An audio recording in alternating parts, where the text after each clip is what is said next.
How's it going, ladies and gentlemen, boys and girls? In this hands-on step-by-step video, I'm going to show you how to install macOS on your Hackintosh using the parts that I've outlined in the description and in a previous video. Here I will cover every single step one by one, so at the very end you'll have a working Hackintosh. Let's check it out. So I just wanted to preface this video with a few words of warning.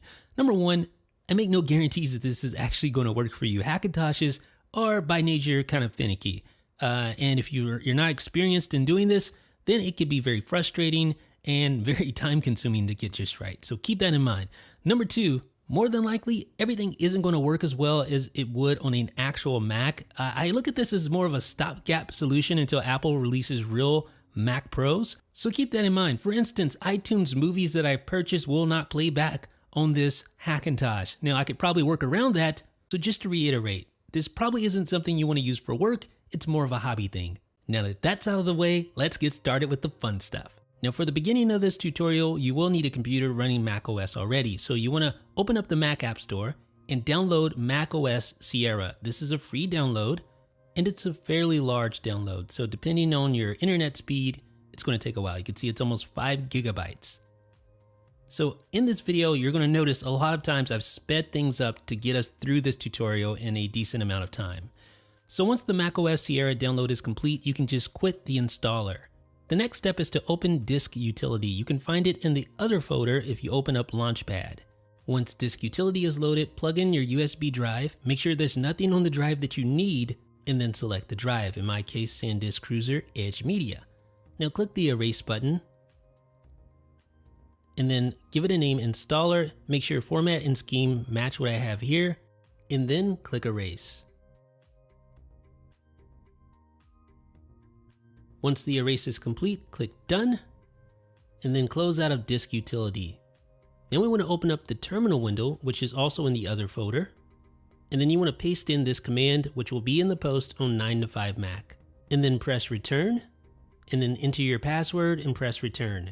So this command string loads the macOS Sierra installer on your USB drive, and this takes a while. So just relax and be patient.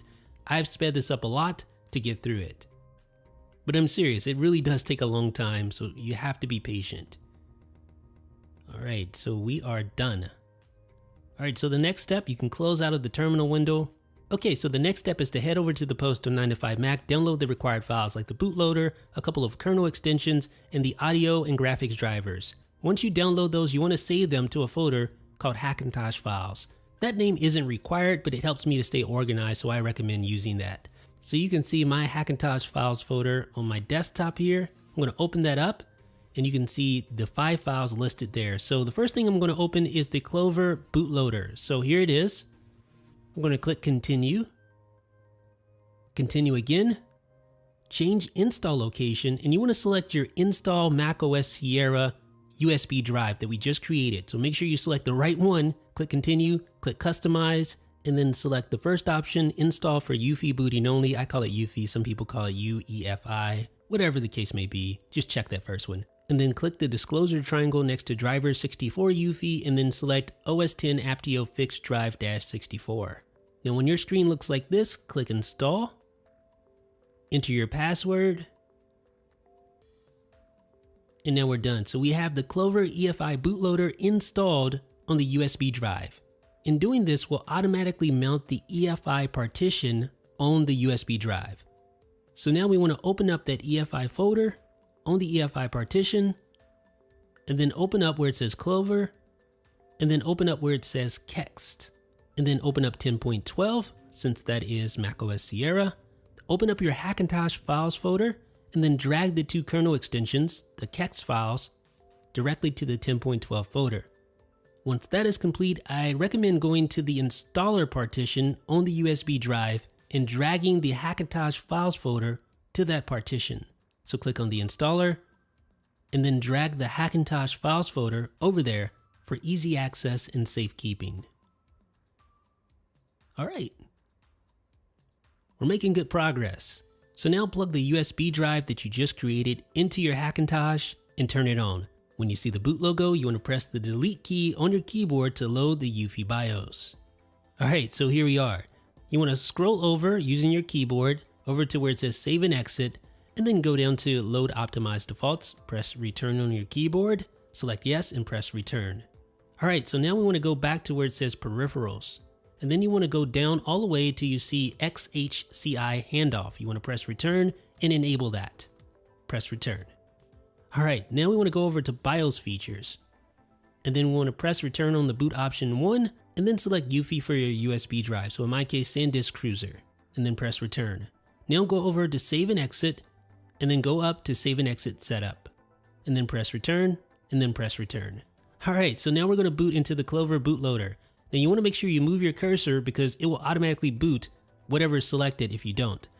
So now we can go over and select where it says boot OS X install from install macOS Sierra, and then press the spacebar on your keyboard. This allows you to select boot options. So you want to go down to where it says verbose, press the spacebar on your keyboard, then go back up to boot macOS with selected options, and then press return. And get used to all this text that scrolls by. It's going to take a while because we're booting using verbose mode so we can find any errors if there are any. Okay, so it booted up, and I should mention you can use Bluetooth keyboards, although it may be better for you to use a hardwired keyboard during the install process. So you want to click next for use English for the main language, unless you speak another language, of course. And then you want to select disk utility and click continue. Once disk utility is loaded, you want to select your hard drive or your SSD inside your Hackintosh. Now make sure you don't select any other drive but the one you're actually targeting and the one you want to erase. So here is my SanDisk SSD. I'm going to select that, click erase, and I'm going to give it the name Hackintosh HD. All right, make sure everything else looks like this and then click erase. Again, just make sure you erase the right thing and then click done.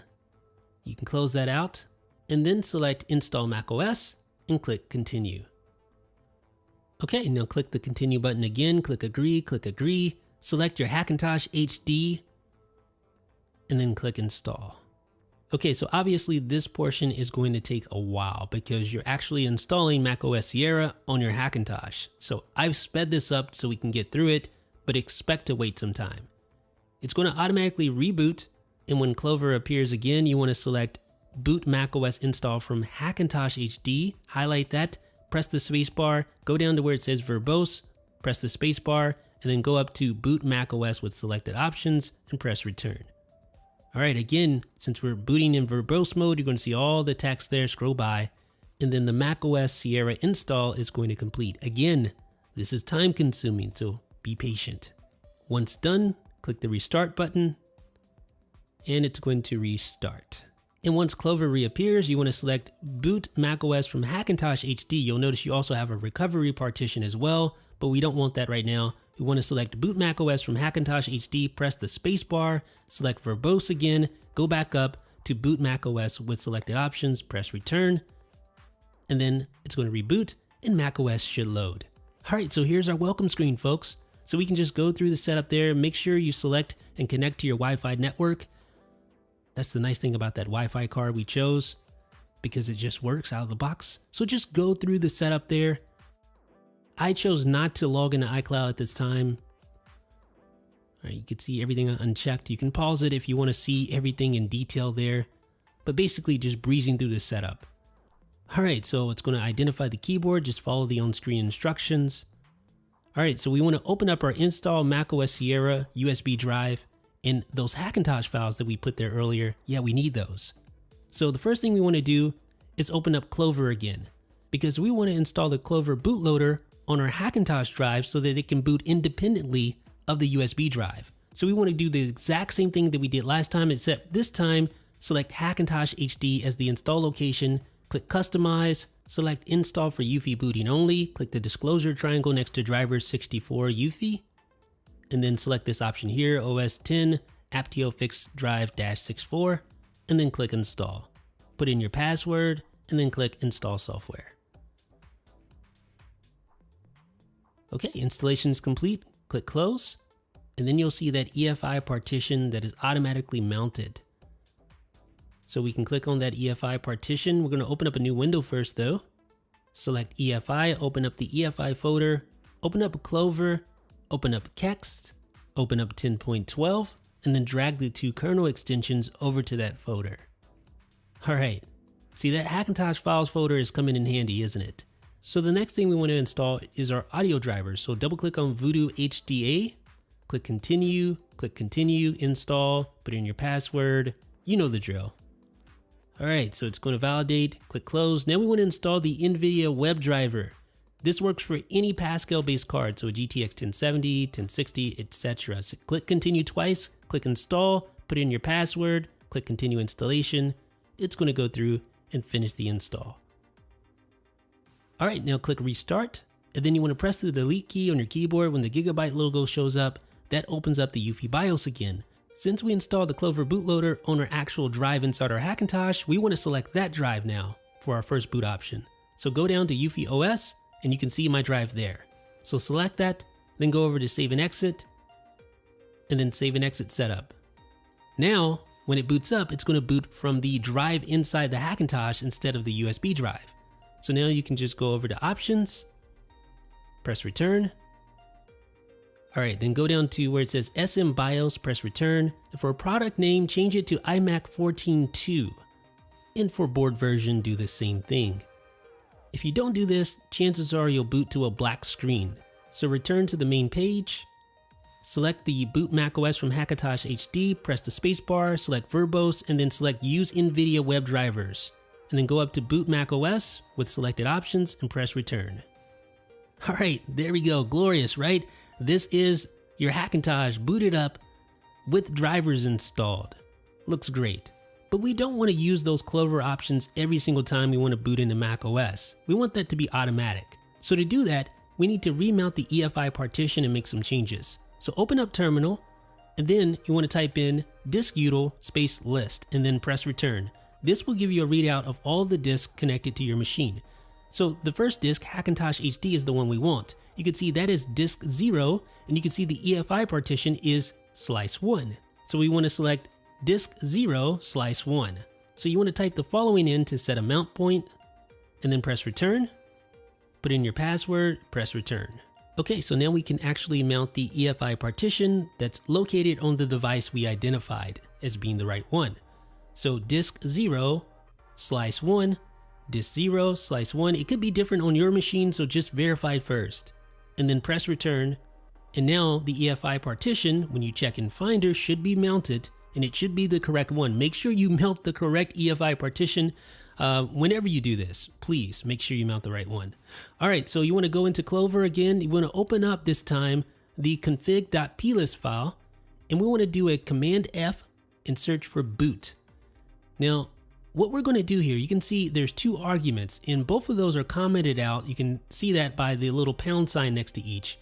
We just want to copy one of those arguments and then press return to make a space, and then paste that argument and string right below. We want to remove the comment, and we're going to place in our own argument. So we want to keep the -v, and we want to put in NVDA underscore DRV equals 1. This enables the NVIDIA web drivers on boot, so I don't have to do that manually in Clover. All right, the next thing we want to do is search for board V, board version, and you can see it's commented out. You want to remove the pound sign. All right, and then replace Proto 1 or whatever else is in there with iMac 14,2. And then one more thing, search for product, and you see product name. You can see it too is commented out. Remove the pound sign and replace whatever's there with iMac 14,2. And then you want to save this file after you make those changes.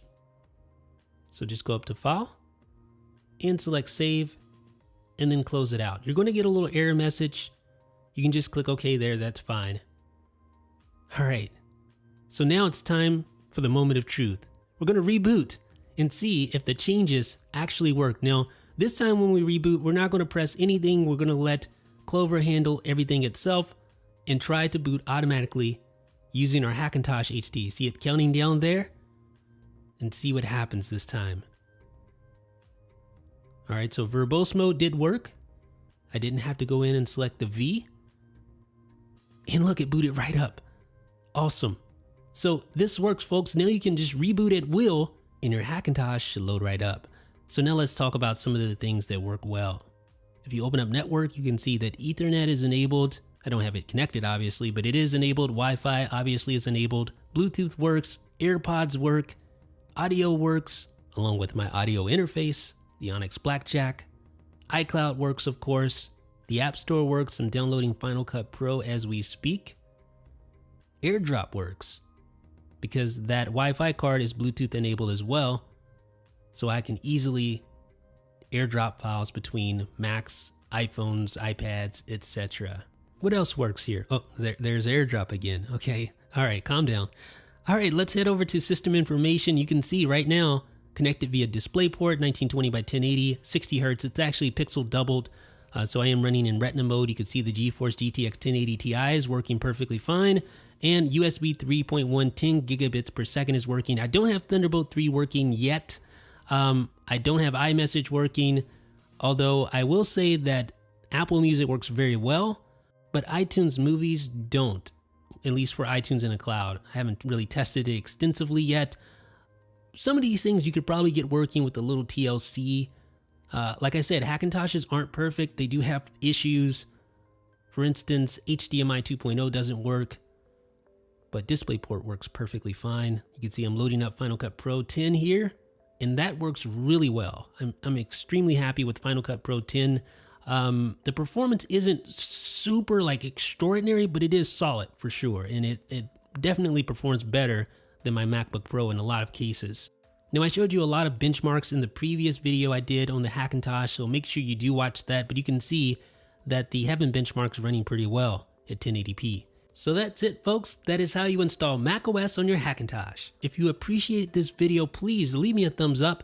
It is the best way to let me know that you like this type of content. Also, please subscribe if you have not already to keep this channel going. Let me know what you guys think down below in the comment section.